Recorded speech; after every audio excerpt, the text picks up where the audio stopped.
ما كان محمد أبا أحد من رجالكم ولكن رسول الله وخاتم النبيين وكان الله بكل شيء عليما صدق الله العظيم وقال النبي صلى الله عليه وسلم أنا خاتم النبيين لا نبي بعدي صدق رسوله النبی الکریم۔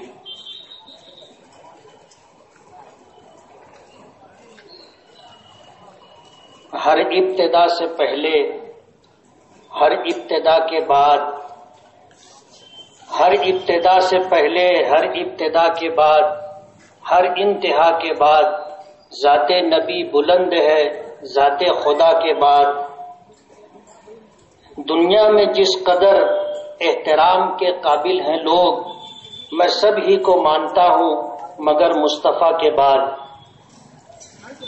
صدر محترم میرے استاذ حضرت مولانا مفتی نظام الدین صاحب دامت برکاتہم،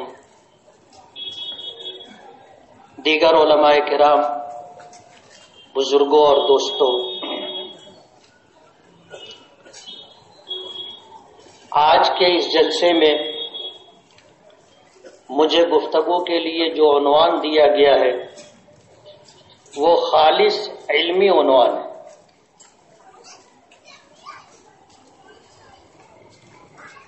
میں سوچ رہا تھا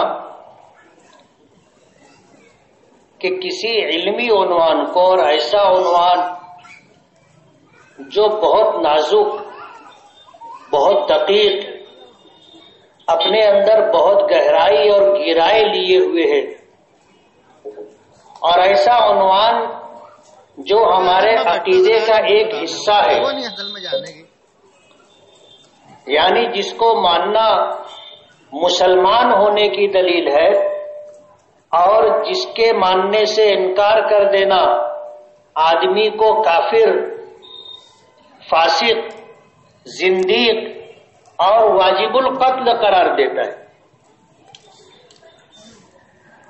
سیرت النبی صلی اللہ علیہ وسلم کا عنوان ایک سدا بہار موضوع ہے۔ ہم نے ایک سلسلہ شروع کیا تھا سیرت کا، اور آپ کی ولادت باسعادت سے پہلے کے زمانے سے لے کر کے غالباً 14 یا 15 جلسوں میں ہم نے آپ کی مکی زندگی مکمل کی تھی، اور آپ کی ہجرت کا واقعہ یعنی غار ثور سے لے کر کے آپ کے دنیا سے پردہ کر جانے تک کے جو واقعات ہیں، سیرت کا جو حصہ ہے وہ باقی ہے۔ جہاں تک ہم نے گفتگو کی وہ مکی زندگی کہلاتی، اور جہاں سے گفتگو باقی ہے وہ مدنی زندگی ہے۔ مالیگاؤں کے ہی لوگ نہیں بلکہ ہندوستان سے باہر کے لوگوں کا بھی یہ تقاضا تھا اور ہے کہ سیرت کے اس عنوان کو مکمل کیا جائے۔ آج بھی پرچی آئی اور یہ یاد دہانی کرائی گئی کہ غار ثور سے سیرت کا جو موضوع آپ نے شروع کیا تھا باقی ہے، لیکن آج مجھے جو عنوان دیا گیا ہے وہ عقیدہ ختم نبوت اور ہماری ذمہ داریاں، یہ عنوان ہے۔ اب ظاہر بات ہے کہ یہ خالص علمی عنوان ہے۔ اللہ کرم فرمائے اور آپ لوگ دعا کریں کہ یہ موضوع آپ کو سمجھ میں آ جائے۔ میں پوری کوشش کروں گا کہ آسان سے آسان کر کے آپ کو سمجھا سکوں۔ قرآن کریم کی آیت میں نے پڑھی ہے جس کا ترجمہ ہے کہ محمد صلی اللہ علیہ وسلم تم مردوں میں سے کسی کے باپ نہیں ہیں، لیکن اللہ کے رسول ہیں اور خاتم النبیین۔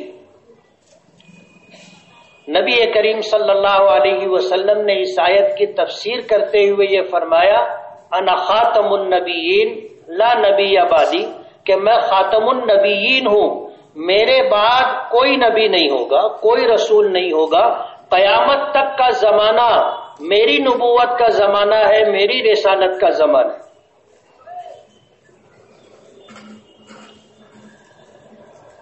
پوری امت کا، یعنی دنیا میں جتنے لوگ اپنے آپ کو ایمان والا کہتے ہیں، سب کا اس پر اتفاق ہے کہ حضرت آدم علیہ الصلوۃ والسلام سب سے پہلے نبی، اس میں کسی کا اختلاف نہیں۔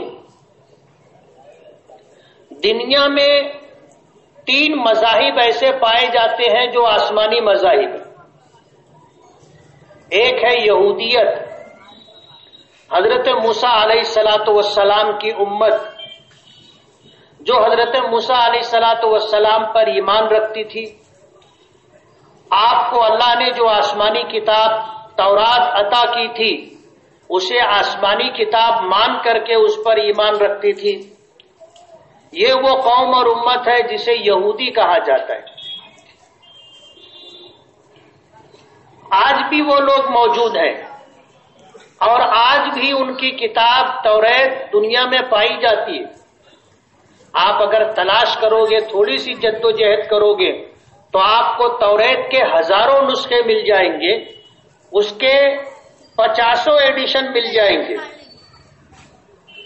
توریت آسمانی کتاب ہے، ہم بھی اس پر ایمان رکھتے ہیں، ہم بھی توریت کو آسمانی کتاب مانتے ہیں اور حضرت موسیٰ علیہ الصلوۃ والسلام کو اللہ کا نبی اور رسول مانتے، اور ہم ان کا بھی اتنا ہی احترام کرتے ہیں، اتنی ہی عزت کرتے ہیں جتنی اپنے آقا سرکار دو عالم صلی اللہ علیہ وسلم کی کرتے۔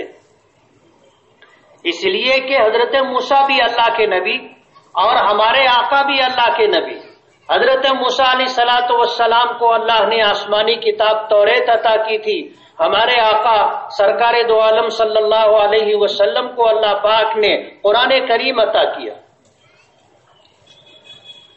فرق اتنا ہے کہ اللہ تعالیٰ نے ہمارے آقا کو جو شان عطا کی، جو مقام عطا کیا ہے، وہ دنیا میں آپ سے پہلے آئے ہوئے جتنے انبیاء کرام علیہم الصلوۃ والسلام تھے، ان کو وہ مقام اور وہ درجہ نہیں ملا۔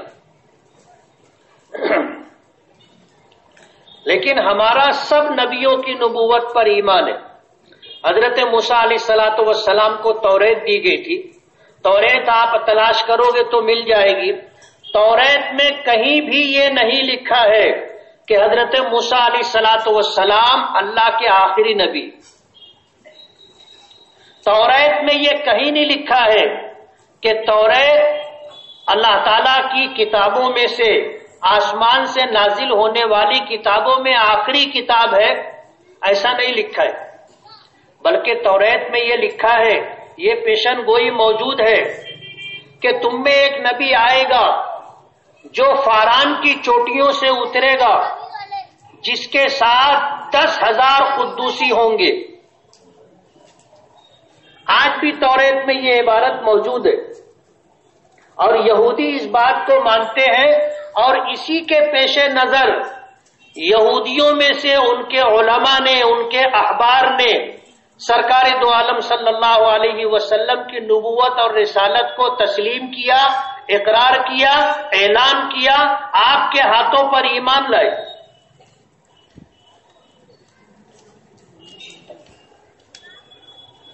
علماء نے لکھا ہے اور سیرت کا یہ حصہ ہے کہ فاران کی چوٹیوں سے اترنے والے ہمارے آقا سرکار دو عالم صلی اللہ علیہ وسلم، جب آپ نے مکہ فتح فرمایا تھا تو مکہ ایک ایسی آبادی ہے جو تقریباً چاروں طرف سے پہاڑوں سے گھری ہوئی ہے۔ ایک راستہ نشیبی ہے جس کو مسفلا کہتے ہیں، اس طرف بھی پہاڑ ہے لیکن آنے جانے کا راستہ ہے۔ سرکار دو عالم صلی اللہ علیہ وسلم فتح مکہ کے موقع پر جس پہاڑی کو چڑھ کر کے، پار کر کے، عبور کر کے آپ مکے میں داخل ہوئے تھے، وہ فاران کے نام سے جانی جاتی، اور آپ کے ساتھ 10,000 کا لشکر تھا جو مدینہ منورہ سے مکہ فتح کرنے کے ارادے سے نکلا تھا۔ توریت کی پیشن گوئی تھی، اور علماء یہود اس بات کو مانتے ہیں کہ ہماری کتاب میں یہ بات لکھی ہوئی۔ دوسرا مذہب ہے عیسائیت۔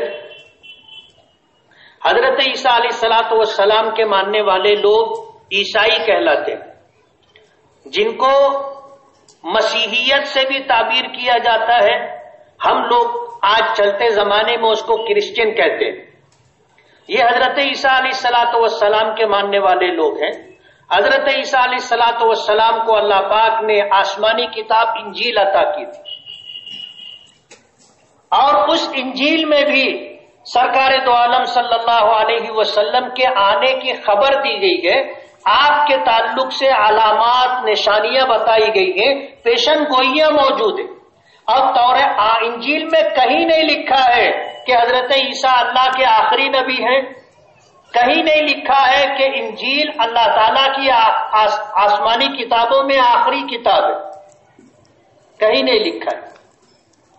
لیکن عیسائی بھی اس بات کو مانتے ہیں کہ حضرت عیسیٰ علیہ الصلوۃ والسلام کے بعد محمد ابن عبداللہ، محمد الرسول اللہ کے نام سے دنیا میں تشریف لائے، وہ چاہے اللہ کے رسول صلی اللہ علیہ وسلم کو مانے یا نہ مانے، لیکن ان کی کتابوں میں یہ بات موجود ہے جس کا اقرار ان کے پادری، ان کے راہب کرتے ہیں۔ دنیا میں تیسرا مذہب جو ہے اسلام ہے، جس کے پیغمبر سرکار دو عالم صلی اللہ علیہ وسلم ہے۔ اللہ نے آپ کو اپنی کتاب قرآن کریم عطا کی، اور قرآن کریم میں تقریباً 100 آیتیں ہیں ایسی جس سے آپ کی نبوت اور ختم نبوت کا ثبوت ملتا ہے۔ احادیث میں 210 روایتیں ہیں، جن روایتوں سے یہ بات ثابت ہوتی ہے کہ آپ اللہ کے نبی اور آخری نبی۔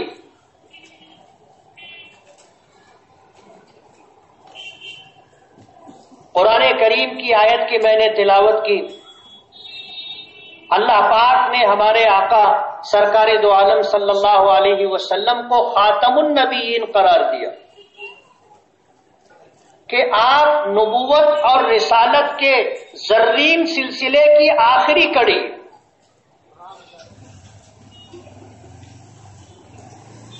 حدیث کی کتابوں میں آتا ہے، حضور نے فرمایا انا آخر الانبیاء و امتی آخر الامم، کہ میں نبیوں میں سب سے آخری نبی ہوں اور میری امت تمام امتوں میں سے سب سے آخری امت ہے۔ قرآن کریم کی آیت جس میں وخاتم النبیین وکان اللہ بکل شیء علیما کا لفظ ہے، مفسرین نے اس کی مختلف تفسیریں کی ہیں، لیکن اس پر سب کا اتفاق ہے کہ خاتم کے معنی آتے ہیں ختم کرنے والے کے۔ نبوت اور رسالت کا جو زرین سلسلہ چلا تھا وہ آ کر کے آپ پر ختم ہو گیا۔ میں نے یہ بات کہی تھی کہ سب کا اس پر اتفاق ہے کہ حضرت آدم علیہ الصلوۃ والسلام اللہ کے سب سے پہلے نبی، اور علماء نے لکھا ہے کہ مخلوق میں جب کسی چیز کی ابتدا ہوتی ہے تو اس کی انتہا بھی ہوتی ہے۔ سمجھ رہے ہو آپ؟ یعنی آج دنیا میں جو چیزیں پائی جاتی ہیں، اگر اس کی شروعات ہے تو کہیں نہ کہیں جا کر کے وہ ختم بھی ہو۔ کوئی چیز آپ کو ایسی نہیں ملے گی مخلوقات میں کہ جس کی انتہا نہ ہو۔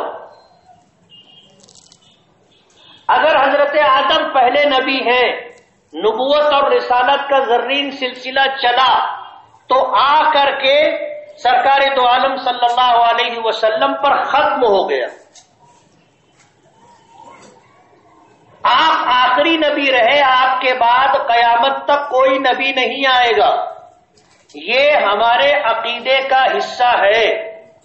اگر کوئی شخص سرکار دو عالم صلی اللہ علیہ وسلم کو آخری نبی نہ مانے تو وہ مسلمان نہیں ہے. اگر خاتم النبیین کا عقیدہ نہ رکھے تو وہ مسلمان نہیں ہے.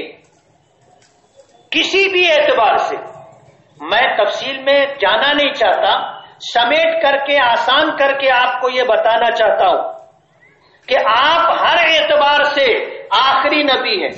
اگر کوئی شخص آپ کی نبوت کے آخری ہونے میں ذرا بھی شک کرے گا تو وہ مسلمان نہیں. آپ نے یہ پیشن گوئی بھی فرمائی،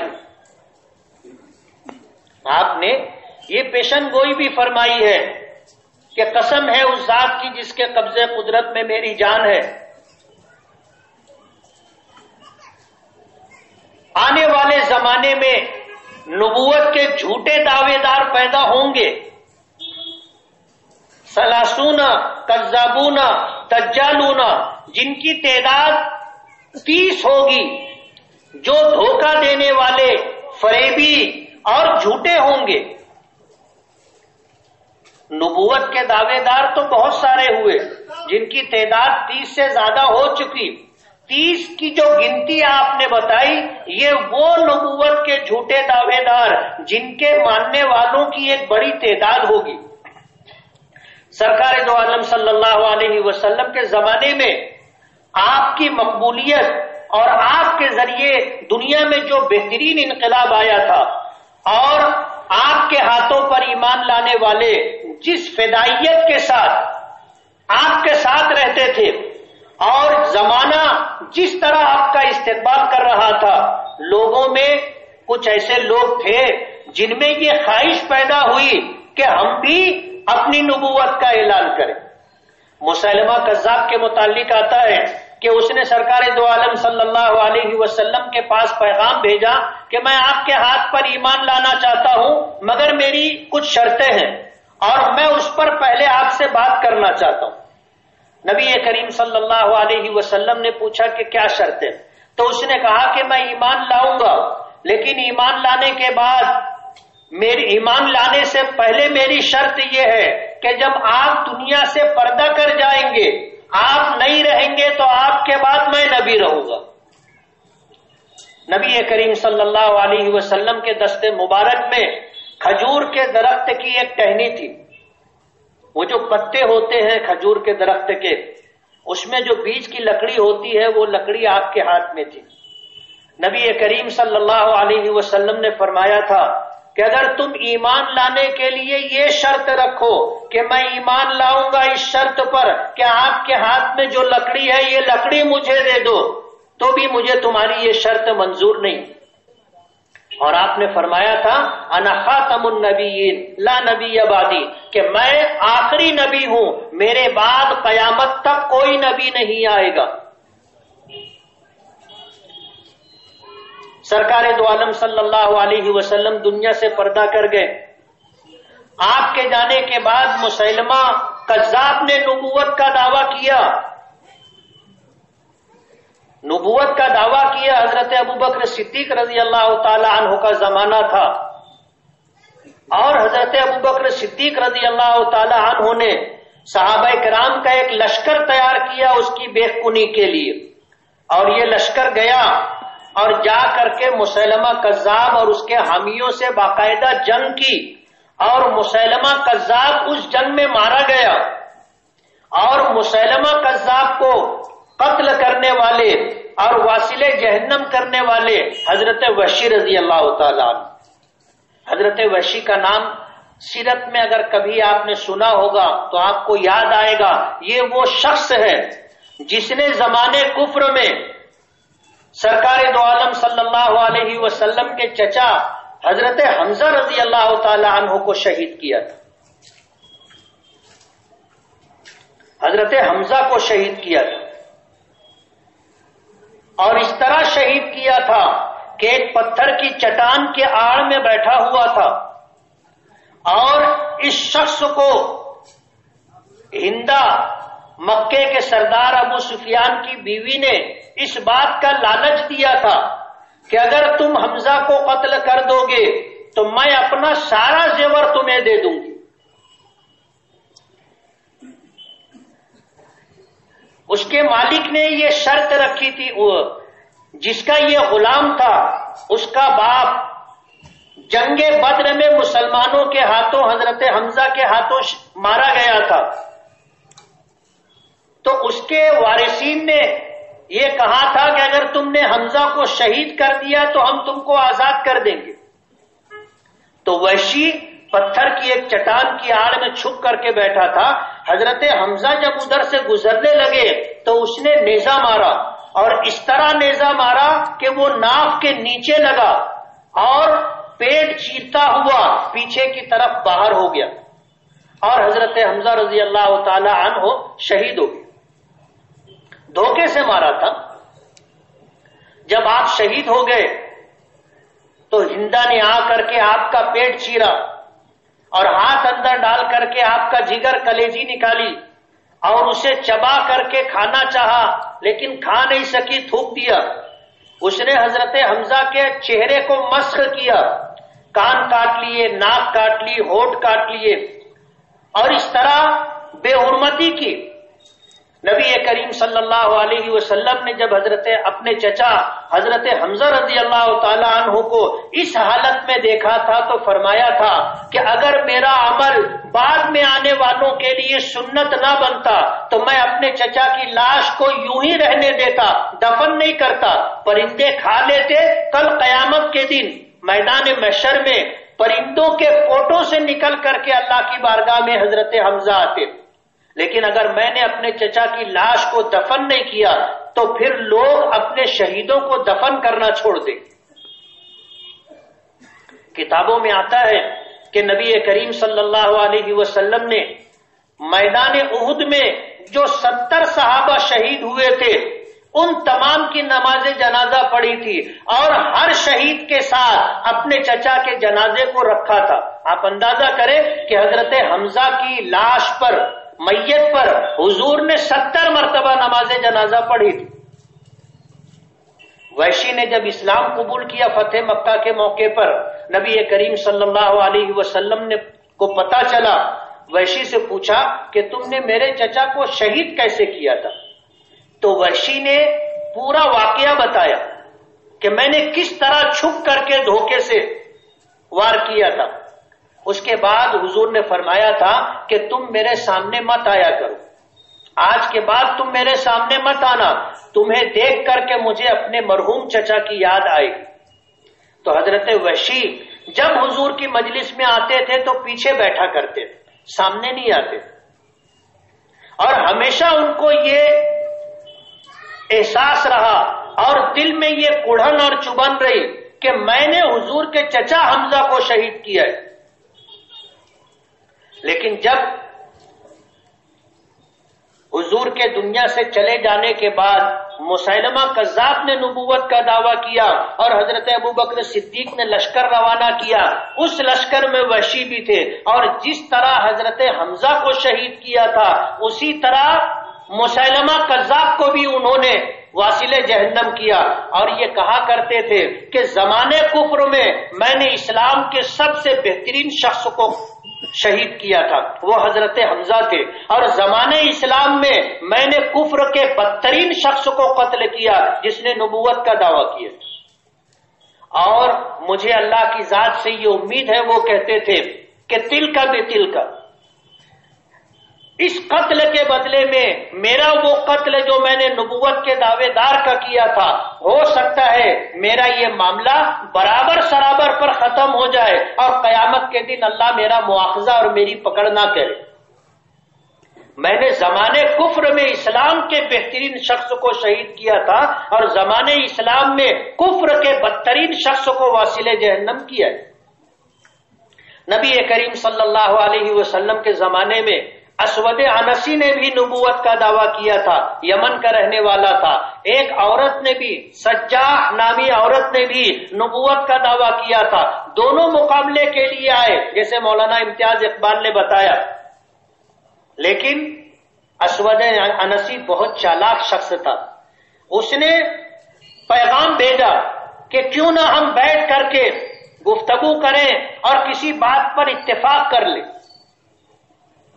عورت بھولی بھالی ہوتی، وہ اس کی باتوں میں آ گئی اور یہ دونوں خیمہ تھا، خیمے میں بیٹھ کر کے گفتگو کرتے رہے، اور انتہا یہ ہوئی کہ جب خیمے سے باہر نکلے تو یہ اعلان کیا کہ ہم نے آپس میں نکاح کر لیا، اور ہمارے نکاح کی خوشی میں ہم پر یہ وحی نازل ہوئی ہے کہ اللہ تعالیٰ نے اب 5 نمازوں میں سے 2 نمازیں معاف کر دی، فجر کی نماز معاف اور عشاء کی نماز معاف.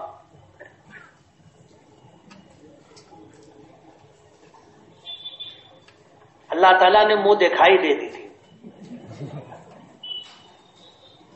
ظاہر بات ہے جب آدمی جھوٹ بولنے پر آئے تو کچھ بھی بول سکتا ہے. آج بھی اور قیامت تک ایسے لوگ آئیں گے جو نبوت کا جھوٹا دعویٰ کریں گے اور ان کو لوگ مانیں گے بھی. اسی چوک میں ایک ملعون منحوس بدبخت بیٹھا کرتا تھا جو یہاں بیٹھ کر کے اس طرح کی بات چیت کیا کرتا تھا. مجھے ایسا لگتا ہے کہ ہمارے یہ بچے نوجوان اسی پس منظر میں انہوں نے یہ سیرت کا جلسہ رکھا اور مجھے یہ عنوان دیا عقیدہ ختم نبوت اور ہماری ذمہ داریاں.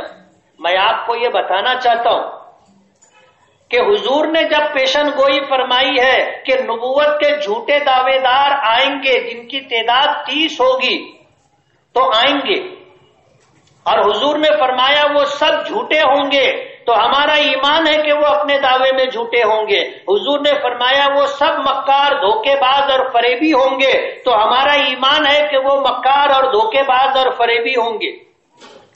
لیکن ہمارا یہ عقیدہ ہے کہ جو شخص نبوت کا دعوے دار ہو وہ واجب القتل ہے. یہ الگ بات ہے کہ آج ہمارا ملک ہندوستان اس طرح کی کارروائی کی اجازت نہیں دیتا. ہم ہندوستانی قانون کے پیش نظر کسی نبوت کے جھوٹے دعوے دار کو قتل نہیں کر سکتے، ہم قانون ہاتھ میں نہیں لے سکتے، لیکن اگر اسلامی حکومت ہوتی تو ایسے لوگوں کو قتل کرنا واجب تھا. ایسے لوگ واجب القتل ہیں،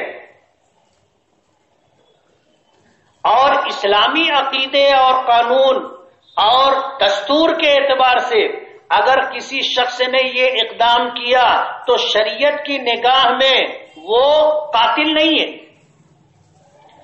شریعت کی نگاہ میں وہ غازی ہے.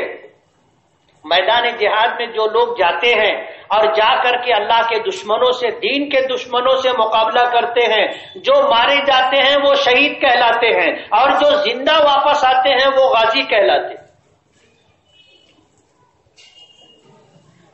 تو ایسا شخص واجب القتل ہے.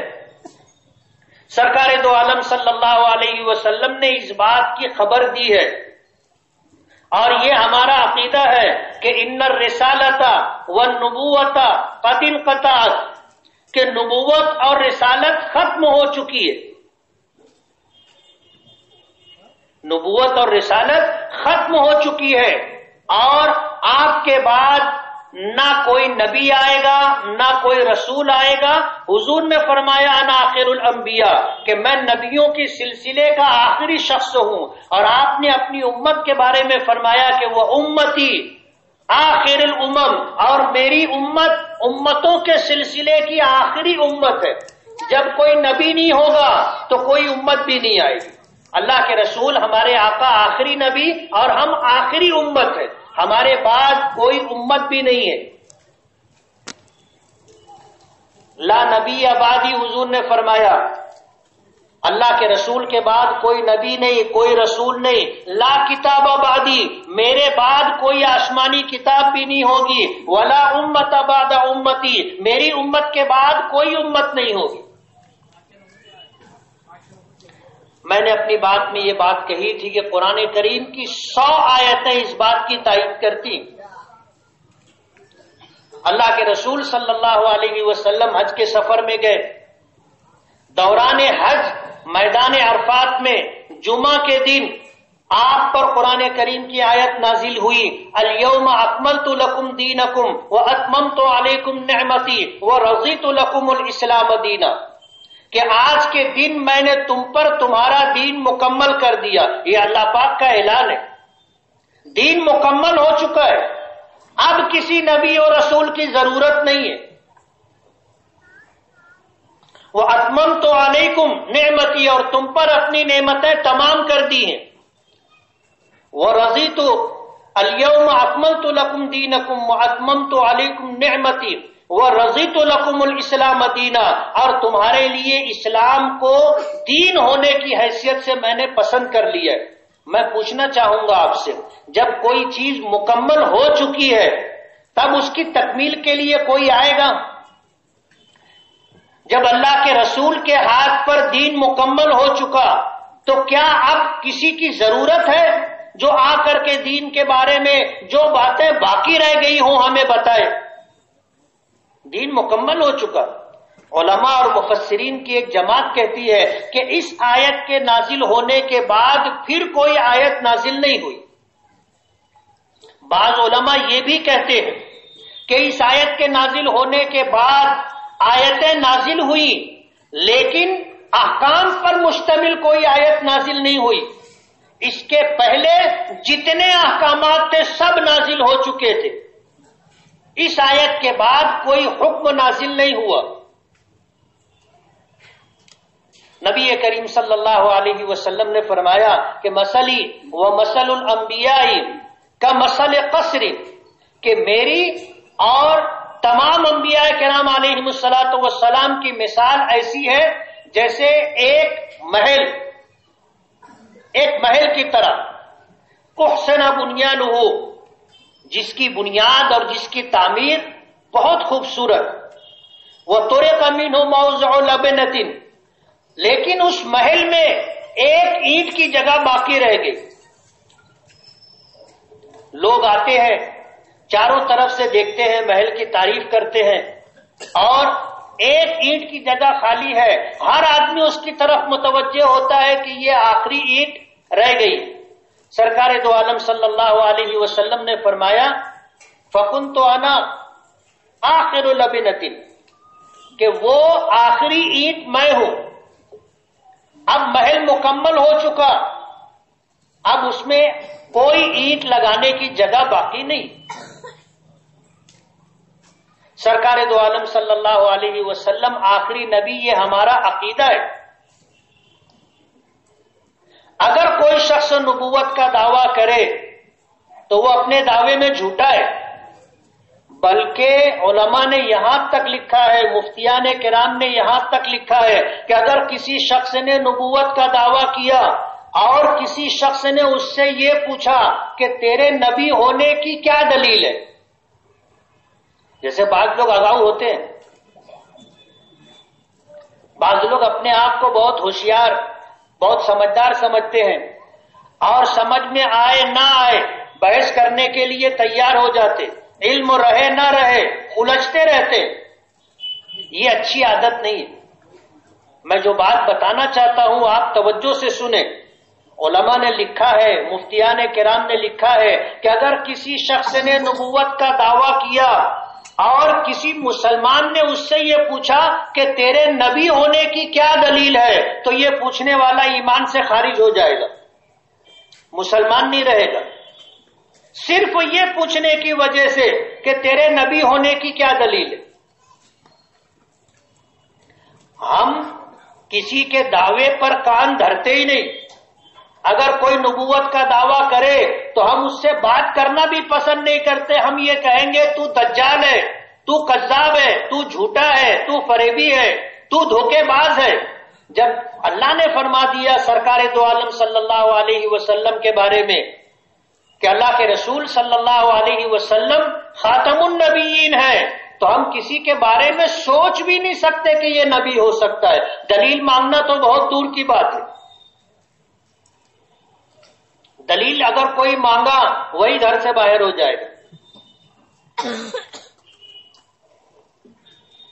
ایک بات اور سمجھ لو، ہر زمانے میں ایسے لوگ آئیں گے اور ان کے پیچھے چلنے والے کچھ بدنصیب لوگ ہوں گے. اللہ ہم لوگوں کی حفاظت فرمائے، ہمارے ایمان کی حفاظت فرمائے. ایسے فتنوں میں مبتلا ہونے سے اللہ ہماری حفاظت کرے۔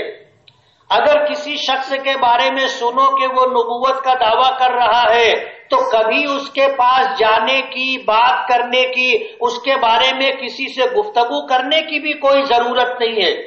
یہ ہمارا ایمان ہے کہ وہ جھوٹا ہے۔ جب اللہ کے رسول نے قرآن کریم کی آیت وخاتم النبیین کی تفسیر یہ کی کہ انا خاتم النبیین لا نبی بعدی، کہ میں آخری نبی ہوں، میرے بعد کوئی نبی نہیں ہوگا، تو بات ختم ہو جاتی، بات ختم ہو جاتی۔ اب کوئی جگہ نہیں ہے کسی کے بارے میں سوچنے کی بھی۔ اس لیے سرکار دو عالم صلی اللہ علیہ وسلم آپ ہر اعتبار سے آخری نبی، ہر اعتبار سے کوئی پہلو ایسا نہیں ہے جو نامکمل ہو اور بعد میں کوئی شخص، کسی شخص کی ضرورت محسوس ہو کہ وہ آ کر کے اس کو پورا کرے۔ اللہ تعالیٰ نے ہمارے آقا سرکار دو عالم صلی اللہ علیہ وسلم کے ذریعے جو دین ہمیں دیا ہے وہ ہر اعتبار سے کامل و مکمل ہے۔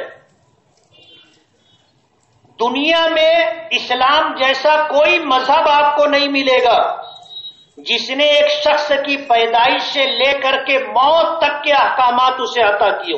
یہ صرف اسلام کی خوبی ہے، اور یہ اس لیے کہ آپ اللہ کے نبی تھے، آپ کا یہ دین آخری دین ہے، آپ کو جو کتاب دی گئی وہ آخری کتاب ہے، اور آپ کی یہ امت آخری امت ہے۔ کسی نبی کی ہم کو ضرورت نہیں ہے۔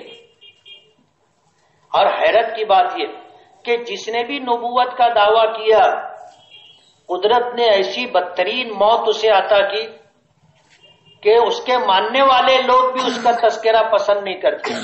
جیسے ایک واقعہ میں نے سنایا اسود انسی اور سجاح نامی عورت کا، دونوں نے نبوت کا دعویٰ کیا تھا، خیمے کے اندر گئے، باہر نکلے تو میاں بیوی ہو گئے تھے، نہا دھو کے باہر آئے تھے۔ اور آپ کو پتا ہے بغیر گواہوں کے نکاح نہیں ہوتا، کہ ہوتا ہے؟ بولو نا، بغیر گواہ کے نکاح ہوتا ہے؟ نہیں ہوتا، نہیں تو کوئی بھی اکیلے میں ملے گا نکاح کر لے گا۔ آپ اگر اس پر ہی غور کریں تو آپ کو سمجھ میں آئے گا کہ ہمارا دین کتنا مکمل ہے، کہ اگر لڑکی نابالغ ہو اور کنواری ہو تو وہ ولی کی اجازت کے بغیر نکاح نہیں کر سکتی، اور اگر شادی شدہ مطلقہ ہو یا بیوہ ہو تو بھی نکاح کے لیے اسے گواہ لگیں گے، وہ خاموشی سے اکیلے نکاح نہیں کر سکتی، دو گواہوں کا کم سے کم ہونا ضروری۔ اب ظاہر بات ہے یہ اکیلے دونوں خیمے میں تھے، کیسے نکاح کر کے باہر آئیں گے؟ نکاح ہوگا ہی نہیں نا۔ لیکن انہوں نے آ کر اعلان کیا کہ ہم نے نکاح کر لیا ہے، نہا دھو کر کے باہر آئے اور اعلان کیا کہ اللہ نے ہماری شادی کی خوشی میں، نکاح کی خوشی میں 2 نمازیں معاف کر دی، فجر بھی معاف، عشاء بھی معاف۔ اسی طرح کی ذلت ان کے حصے میں آتی ہے۔ قادیانی کے بارے میں آتا ہے اس نے نبوت کا دعویٰ کیا تھا، مرا تو اس حال میں مرا تھا کہ سنداس میں گیا، دروازہ اندر سے بند کیا، فرشتے نے روح قبض کی، اور اس زمانے میں سنداس آج جیسی نہیں ہوتی تھی، وہ ڈبے والی ہوتی تھی، نیچے ڈبہ رہتا تھا اور بڑی جگہ رہتی تھی۔ وہ جب گرا تو اس کی منڈی ڈبے کے اندر تھی اور پورا جسم باہر تھا۔ آپ سوچو کسی اللہ کے نبی کو ایسی موت آئی؟ نبوت کا دعویٰ کرنے والے لوگوں کو اللہ تعالیٰ ایسے ہی ذلیل کرتا ہے۔ قادیانی کے بارے میں پہلے بتایا کہ اس نے جو ہے جب دعویٰ کیا تو یہ کہا کہ میں مریم ہوں۔ لوگوں نے کہا کہ مریم تو عورت تھی، تو عورت نہیں ہے۔ تو وہ کہنے لگا کہ مجھ کو حیض بھی آتا ہے۔ اب آپ سوچو اس زمانے میں جن لوگوں نے سنا ہوگا کہ یہ کہتا ہے کہ میں مریم ہوں اور مجھ کو حیض بھی آتا ہے، تو سب کیا سوچتے ہوں گے؟ آپ بھی تو کچھ سوچ رہے ہوں گے نا۔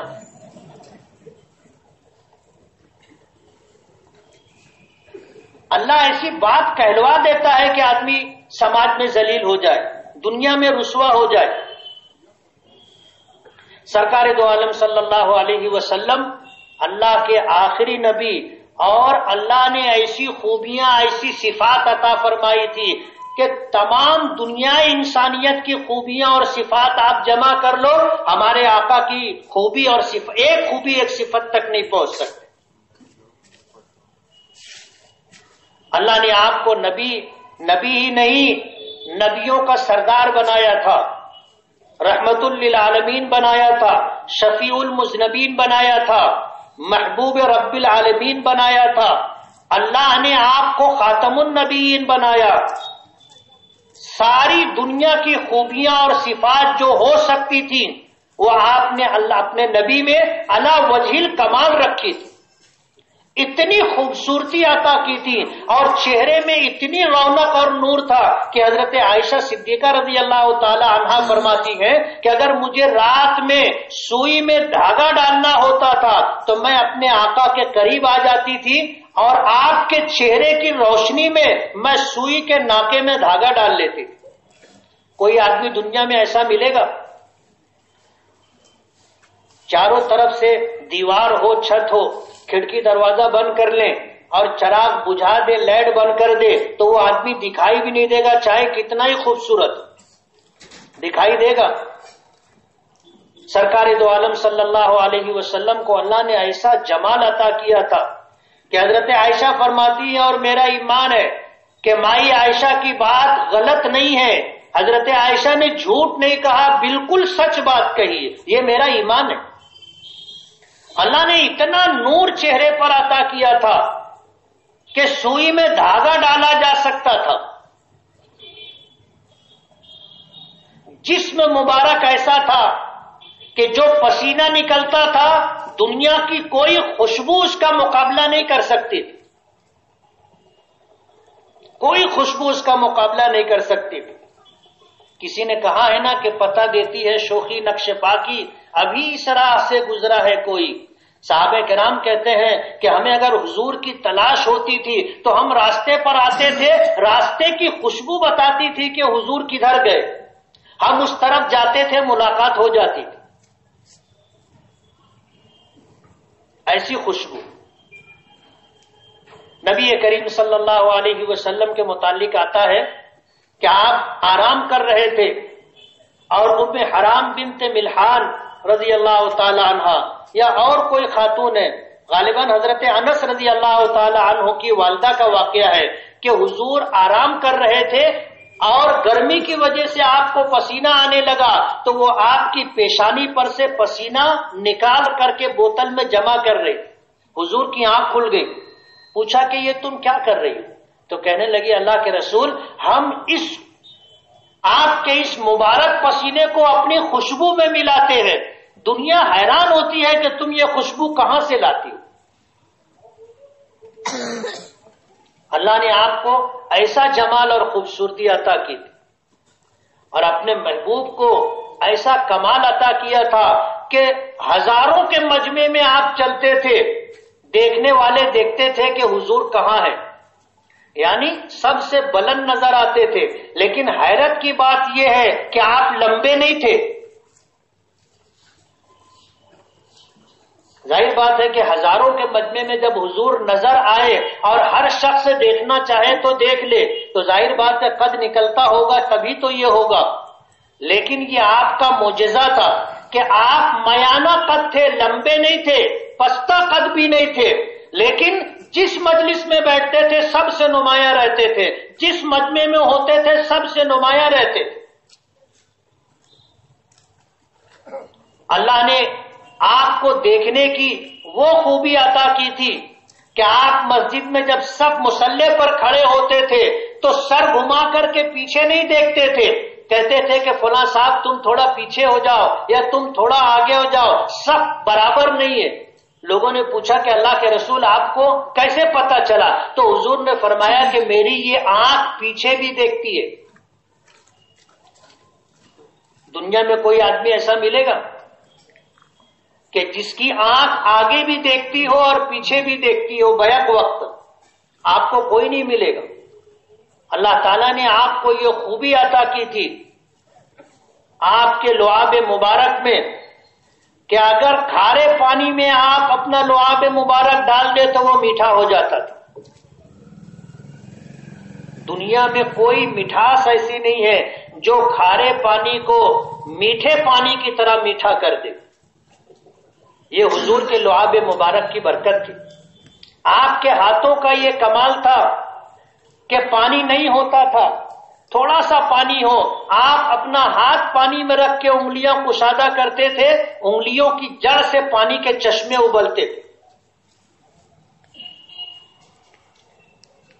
بے شمار خوبیاں اللہ نے آپ کو ایسی عطا کی تھی کہ قیامت تک آنے والے انسانوں کو وہ خوبی اللہ نے نہیں عطا کی۔ اس لیے جس نے بھی نبوت کا جھوٹا دعویٰ کیا کتے کی موت مرا۔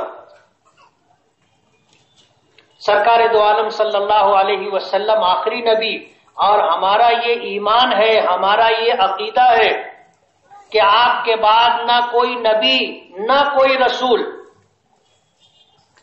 آخری بات یہ کہ اگر کسی نے نبوت کا جھوٹا دعویٰ کیا تو اس دعوے کی دلیل اگر کسی مسلمان نے مانگی تو وہ اسلام سے خارج ہو جائے۔ اللہ تعالی ہمارے ایمان کی حفاظت فرمائے۔ ایمان کے لٹیرے نئے نئے فتنے آتے رہیں گے، اور یہ سلسلہ جیسے جیسے دنیا قیامت کے قریب جائے گی بڑھتے جائیں گے۔ ہم لوگوں کو اس بات کا علم ہونا چاہیے کہ ہم اپنے آقا سرکار دو عالم صلی اللہ علیہ وسلم کو آخری نبی اور آخری رسول مانتے ہیں، آپ کی کتاب قرآن کریم کو آخری کتاب مانتے ہیں، آپ کی امت کو آخری امت مانتے ہیں، اور آپ کے دین کو آخری دین مانتے ہیں۔ اس کے بعد اب ہمیں کسی نبی کی، کسی کتاب کی، کسی دین کی ضرورت نہیں ہے۔ اللہ تعالی ہماری حفاظت فرمائے، ہمارے ایمان کی حفاظت فرمائے، اور اس طرح کے فتنے جو آئیں گے اللہ تعالیٰ پوری امت مسلمہ کی حفاظت فرمائے۔ وآخر دعوانا الحمد للہ رب العالمین۔